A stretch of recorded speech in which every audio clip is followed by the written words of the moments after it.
If you enjoyed playing the Mass Effect games and are at all looking forward to a franchise revival, then this article from Eurogamer.com might prove of interest to you.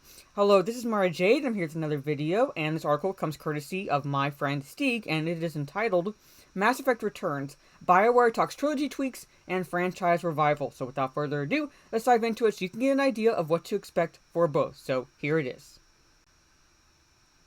Mass Effect's back. The Legendary Edition of BioWare's beloved trilogy launches on 14th May, and Shepard's aging space adventures have never looked better. We have plenty of detail on all the upgrades this remaster brings to Mass Effect 1, 2, and 3 below. But of course, there's more to this impending revival than all that. Sitting down with BioWare to discuss the changes and look to the future, the fact Mass Effect is back on the schedule at all seems like something worth celebrating considering where the franchise seemed to have been left a few years ago. I played the first two games, never played the third game, but I'm going to be playing this once it launches on 14th May, and I can kind of attest that I never really expected anything to come of the Mass Effect games. And when this news dropped late last year, I was kind of caught by surprise. Now, I can't say that for the rest of the gaming population, but to me personally, that's how it was. For fans, there's been an anxious wait for news on whether Mass Effect would continue until the twin announcements late last year of the remastered trilogy and a brand new, still very far off continuation of the series let fans once again breathe easy. We talked to BioWare about all that below as well, so here it is. First, some specifics. The Mass Effect Trilogy's Legendary Edition includes 4K support and HDR compatibility plus 60 frames per second on PC and consoles from PS4 Pro, Xbox One, Series X forwards. On PC, it adds support for controllers and a 21:9 aspect ratio widescreen displays. As expected, all three games and all single-player DLCs are included.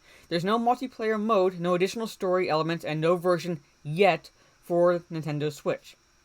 Mass Effect 1, by far the most dated-looking of the trilogy, has undergone particularly extensive rework with dramatic improvements to some of its environments. The results on planets such as Eden Prime, Elos, and Pharos look on first impression far closer to a full remake. Mass Effect 1 has also seen other tweaks, including fan-requested improvements to the Mako vehicle's often widely erratic driving experience, various combat changes, and much faster Citadel lifts. Thank goodness. Okay? Differences across the whole trilogy include remastered character models, an expanded universal character creator, and the option to use Mass Effect 3's default female Shepard model throughout. There are noticeable improvements to Shepard's range of available skin tones, hairstyles, and makeup options for a more diverse range of possibilities. Overall, BioWare says there are, quote, tens of thousands of updated textures, shaders, visual effects, and lighting changes, plus a new bokeh-style depth of field. Looks like they probably put all the stops. Work on the Legendary Edition began in early 2019 when a small team within BioWare finally got the green light. There had been tentative talks within the studio for half a decade to get a trilogy remaster off the ground, some of which got further than others, but it was the return of studio boss Casey Hudson, a Mass Effect veteran, who finally pushed the project into being. So I guess we have him to thank for that. I was probably in half a dozen meetings over probably almost as many years asking, are we going to do it? How about now? Recalls Mac Walters, Mass Effect's longtime writer, producer, and now project director of the Legendary Edition. If anything, I would say having Casey Hudson back in the studio at the time, he was obviously very passionate about the trilogy for obvious reasons, and he was very supportive of it. I think that really helped get over the initial inertia where you just need to kind of get something moving and then you're doing it. And it just seemed to click this time, and away we went. Where to start with such an enormous project? BioWare quickly decided against creating new content or adding anything back to and previously left on the cutting room floor in order to preserve the experience people remember. Well, kudos to them, thank you for that. The studio also discussed with Epic Games the possibility of moving the entire trilogy onto Unreal Engine 4, though discarded the idea at realizing many of the game's systems would no longer be compatible. Walters compared the project's early months of work to starting restoration on a classic car, then discovering, quote, that car was buried in cement, and every time you tried to dig it out, you were worried about dinging the paint or ripping off a mirror. Interesting analogy. By the spring of 2020, work on the Legendary Edition was at, quote, baseline state where everything worked and BioWare's first round of improvements were in. Mass Effect's famous cast of characters had been a particular focus with improvements to models, eye shaders, and lighting, alongside new visual techniques such as tone mapping, ambient occlusion, and subsurface scattering. The team had spent time discussing the need to keep the improvements to character designs consistent across the trilogy, though also reflect the changes each character goes through. A look at an updated model for Mass Effect's Liara, for example, shows her doe-eyedness turned down a notch, a change which better reflects the direction of her character arc and model across the 3 games.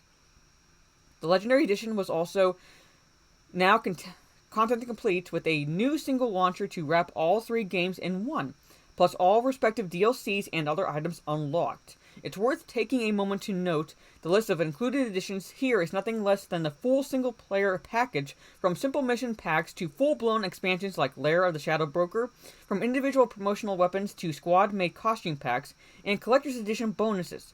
If it's relevant at all to the trilogy single-player, it's included. Even the catch-up Genesis comics are there. Alright? Gameplay changes to Mass Effect 2 and 3 sound relatively minimal, though there's a whole list of differences to remove, quote, friction from Mass Effect 1. Aim Assist adds adhesion to keep you locked onto enemies, while a, quote, zoom snap will flick your focus onto a target when aiming. Each Mass Effect 1 gun has been balanced and given an individual feel similar to those found in later games. The Mako has been given a speed boost and updated physics, while the game's hidden loading screens and lifts have been drastically cut down in length. Comparison footage of a ride up to the Citadel's Presidium level lasts just 14 seconds in the Legendary Edition, down from 52 seconds in the original. Okay, that's pretty impressive, actually, going down that far. I'm digging the graphics, I have to say that. Because I did watch the trailer, and it looks really good. But even with the baseline changes across the trilogy, it seems clear Mass Effect 1 still lagged behind the visuals of the other 2 games. Did its levels need a full remake instead in order to live up to the rest of the trilogy, or was there a middle ground to be found? Quote, we didn't want to throw them out and start new, environment and character director Kevin Meek explained, recalling how for him, the layout of the original areas was an integral part of the experience when first playing the game, before he joined BioWare more recently to work on Anthem. So the team called in Derek Watts, an art director on the original Mass Effect, to paint over images of Mass Effect 1 as they stood with new details and effects, then went about creating those. Eden Prime, for example, now has new lighting to show off its fuller skybox and unpressed textures, along with extra effects like smoke, ground fog, burning ashes, and scattered debris. I like how they're basically maintaining the look and feel of the original game and giving you enough tweaks so it looks vastly different, but the experience is still the same. A list of other Mass Effect 1 improvements mentions enemy and squad AI changes, the removal of class-based weapon restrictions, though only some allow for training to higher levels, an XP rebalance so you can hit the game's cap without New Game Plus, more consistent autosave points, boss encounter improvements, reduced cooldown for first aid, a reduction in minigames, and a modernized HUD. There you go. HUD heads-up display. Opening up editors and looking at the content the way it was, I realized just how impressive, certainly when you look at Mass Effect 1, what we were able to achieve there was, Walters recalls, when I asked him what it's like to be back working on the franchise again after a bumpy few years. I remembered how innovative and kind of scrappy we were. It's kind of got the indie vibe to it that we're sort of scrappy and we're going to make this work. Everyone's wearing different hats and we're solving problems all the time. It reminds me of the development back then. When I was on Jade Empire and Mass Effect 1, we often did that. I was a writer, but I was working with the music team, the cinematic team. We often sort of dipped our toes into multiple things. I loved that and getting into problem solving. And that's what this felt like again. I was excited about doing it. I wasn't necessarily excited about being brought face to face with content that I had made back in the day, because all you see are the flaws, but overall it's actually been way more positive than any negative. On Switch, Walters doesn't rule out Legendary Edition for Nintendo's console down the road, perhaps when it has more powerful hardware to help show off the trilogy's new visuals, but said the remaster project had got off the ground on PC and existing consoles, and it was BioWare's mission to get these working first. Personally, I'd love it, he said, but ultimately, I think we had a path set and was like, let's finish that, then let's see sort of where we're at. You know, CD Projekt Red could have used a little bit of a lesson from this. Just saying. The next new Mass Effect game is still a long way off, further away from than Dragon Age 4, which itself isn't coming before 2022. But with the trilogy's Legendary Edition on the horizon and the franchise's future seemingly assured once again, I wanted to know how it felt to have the series back on solid footing after years in the wilderness. Did Walters ever think Mass Effect might have just run its course? I try and go to a lot of the conventions when I can, he says in response, and if there's one thing I know, it's this. There's a passion for this franchise to continue, both within the studio and with our fans. I never had any doubt that the franchise would continue to live on in some form or fashion. I'm pretty excited.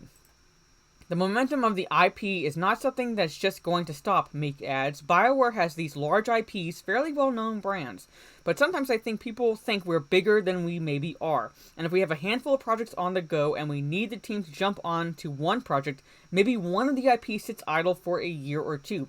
But as developers, that time just flies by because you're busy working on something and then you've had that little bit of a break away from it. You get to come back and obviously have some fresher eyes, and you're not burnt out from whatever the last project might have been. Those are the types of things I think people should be you kind of expecting every once in a while, right? And it's not the end of the world. It's really not the end of the world. Sometimes it's like, as much as I would love games to come out when they're initially announced for, if it gets pushed back, I'd almost rather have that, because that tells me that you're working on making sure that there's no issues on launch. Again, CD Projekt Red, take note.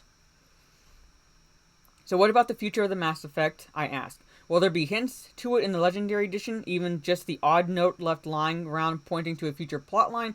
No is the short answer. I think it's easier for the future of the franchise to look back and take from that, Walters concludes, than for us to try to set a course for something that needs time to ideate and flourish on its own. Makes perfect sense.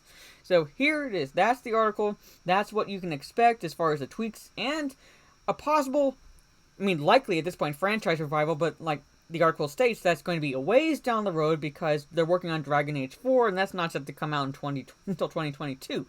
So, let me know what you think down in the comments below. I, for one, am very much looking forward to the Legendary Edition. I'm going to be streaming it on my Twitch once it launches, so look forward to that come May 14th. Like I said, I did play the first two games, so I know those pretty well. I did not play the third game, so whenever I get to that, basically it'll be me playing it for the first time, so you'll literally see me acting like a noob during the game. So, there it is. But like I said, let me know what you think down in the comments below. Are you looking forward to the Legendary Edition? Are you not looking forward to it? Are you excited for a possible revival of the franchise? Let me know all that fun stuff. If you like this video, leave a thumbs up. Share on social media if you will. Thanks again to my friend Stig. I will see you maybe for another video. It depends. I don't know, because I will be this Friday when I would normally release a video. I will be going to babysit my niece, so I have no idea when I'll be getting back. So if I don't end up doing a video for Friday, catch me on my Twitch channel, Jade_Fire. I will be streaming Witcher 3 again. So again, like, share, subscribe, all that good stuff. This is Mario Jade, catching you on the dark side, and May 14th can't come quick enough. See ya.